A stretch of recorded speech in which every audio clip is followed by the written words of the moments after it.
नगर के अंदर भी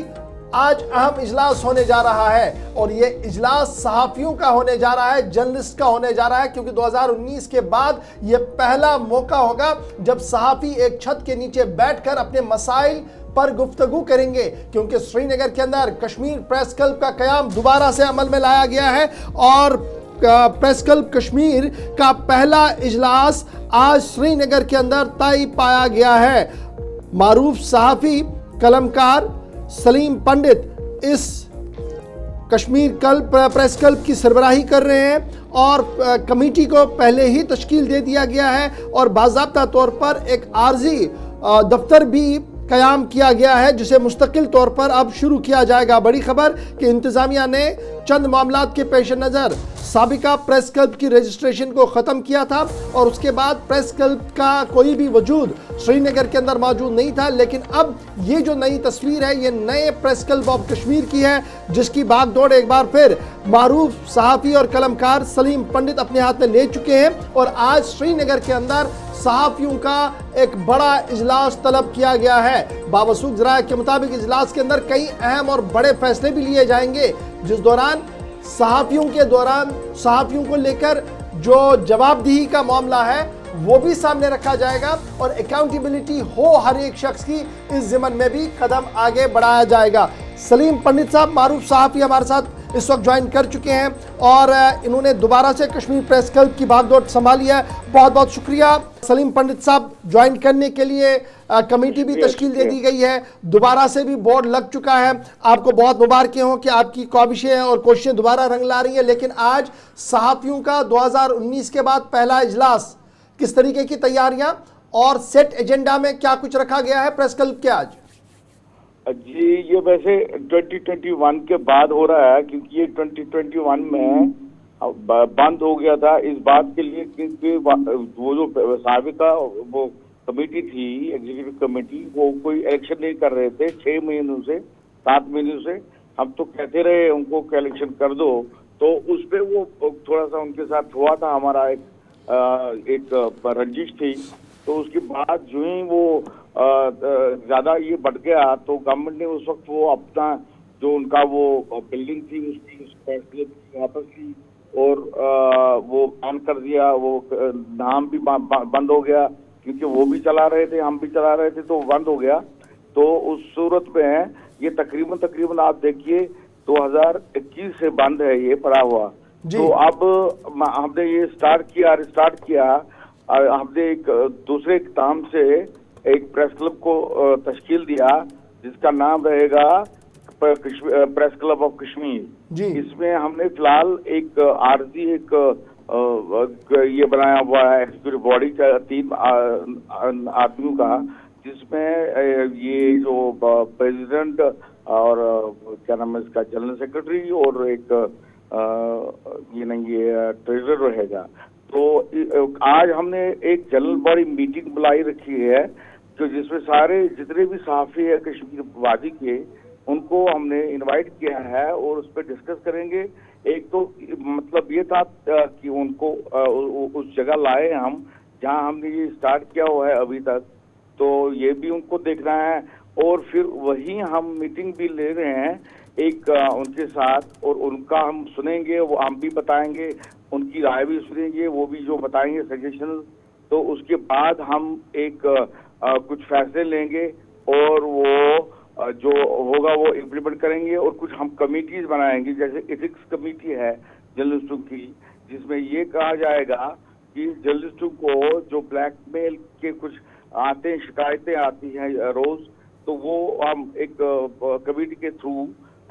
उनको एक इजाला किया जाएगा और ताकि लोगों को कोई डिफिकल्टी और कोई ये परेशानी न हो किसी जर्नलिस्ट से। तो वो भी है और बहुत सारी चीजें हम करना चाहते हैं। उनके वेलफेयर स्कीम्स के लिए कुछ इकदाम उठा रहे हैं और जो फी हमारा होता था फी स्ट्रक्चर वो हमने चेंज कर दिया, उसमें हमने कमी कर दी क्योंकि ये हमारे जो ये काफ़ी हजरात है पर्टिकुलरली ये कैमरा मैन फोटोग्राफर वो दे नहीं सकते थे हमें ये रेगुलरली जो हम 3000 या 2000 हम मांगते थे पर मंथ, वो हमने कम कर दिया फी स्ट्रक्चर। अगर किसी को बिल्कुल होगा भी नहीं हम उसको उस पर भी राय कुछ करेंगे और कर रहे हैं।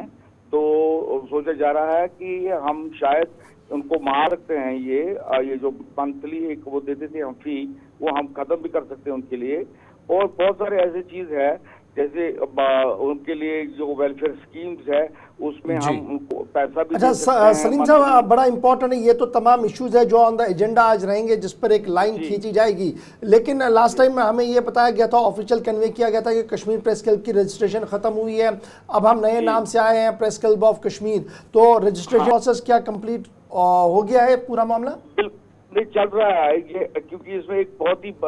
बड़ी बात ये है कि ये आइन जो हमने बनाया, ये आइन एक बिल्कुल ये नहीं ऐसा है कि जो पिछली जो हमारा ये था वो एग्जीक्यूटिव बॉडी, वो अपने तरीके से आइन को चेंज करते थे, न जनरल बॉडी को बुलाते थे। उसमें एक प्रोविजन था कि जब भी कोई तरमीम हो कॉन्स्टिट्यूशन में तो उस वक्त हमको जनरल बॉडी को बुलाना था। उन्होंने बिल्कुल नहीं उन्होंने बदला था कुछ प्रोविजन, तो without the knowledge of the general body. मगर ऐसा अब होगा नहीं, हम ऐसा दे रहे हैं फुल प्रूफ, जिसमें कि खुसूसन ये हम सच दे रहे हैं कि ये जो ही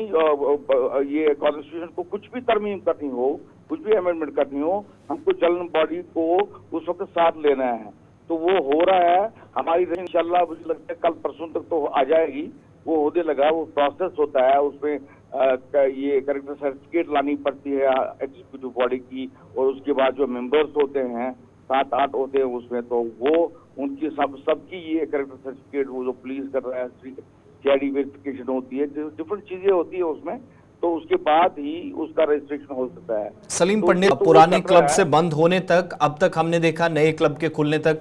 आज चूंकि आज मीटिंग की भी तैयारियां हैं, एजेंडा आपने बताया, लेकिन इस दौरान बहुत सारी मुश्किलात आई। हमने देखा कि अगर अवाम को कहीं पर मुश्किलात दरपेश थी तो सहाफ़ी सबसे आगे रहे, मुश्किल सूरत हाल में काम किया कई तरह के चैलेंजेस के बावजूद भी। लेकिन खुद जब सहाफ़ियों की बात आती थी तो सिचुएशन को कैसे टैकल किया गया, कैसे हैंडल किया गया उस वक्त जब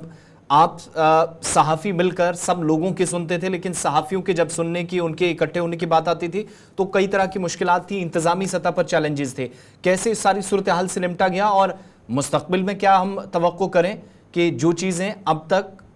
किसी भी वजह से रुकावटें कहीं पर हायल हुई, परेशानियां आई, उनको दूर किया जा सके, प्लान जो हम फ्यूचर का जब हम डिस्कस करेंगे? जी देखिए, एक मुश्किल हमें ये आ रहा है कि यहाँ की जो पॉलिटिकल पार्टी है लोकल, मुझे ये समझ नहीं आता है, उनका इंटरफेरेंस काफी है हमारे प्रेस वालों,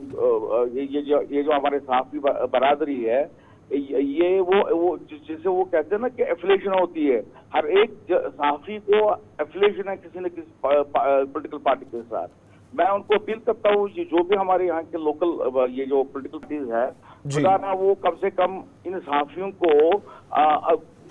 इनकी बुनियाद और ये जो इनका जो वेलफेयर है उस पर भी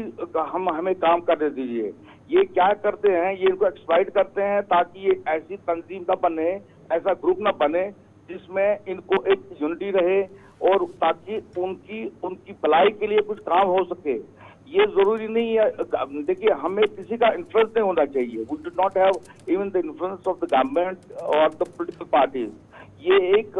मैं ये कहूंगा कि नॉन अलाइंड ग्रुप होना चाहिए। हाँ, ये सिर्फ और सिर्फ भलाई देखनी चाहिए कि हमारे सहाफ़ी बरादरी को कैसे हम फैसिलिटीज दे सकते हैं, हम कैसे उन्हें 24 आवर्स इंटरनेट दे सकते हैं, उसके लिए काम कर रहे हैं। उनके घर के लिए वेलफेयर स्कीम्स हो, हेल्थ इंश्योरेंस हो, हाँ ये बहुत ही जरूरी चीजें हैं। जैसे मैंने ये टेकअप किया हुआ है, जैसे रोटरी क्लब्स है, ये खुशकिस्मती से यहाँ एक बॉम्बे का रोटरी क्लब आया था, उन्होंने हमें वादा किया कि हम 10-15 कंप्यूटर देंगे, हमें दे रहे हैं वो, तो ताकि ये वो सहाफ़ी जो है, जो जर्नलिस्ट जिनके पास जो ये नहीं कर रहे हैं, एफर्ट कर सकते हैं computer, they can use computers inside this, ये जो हमारा प्रेस क्लब है वहाँ कर सकते हैं। और मैं ये भी चाहता हूँ कि जीसेट लगे जो 24 आवर्स हमें सर्विस दे, ताकि कोई डिफिकल्टी ना हो। चलिए, बहुत शुक्रिया।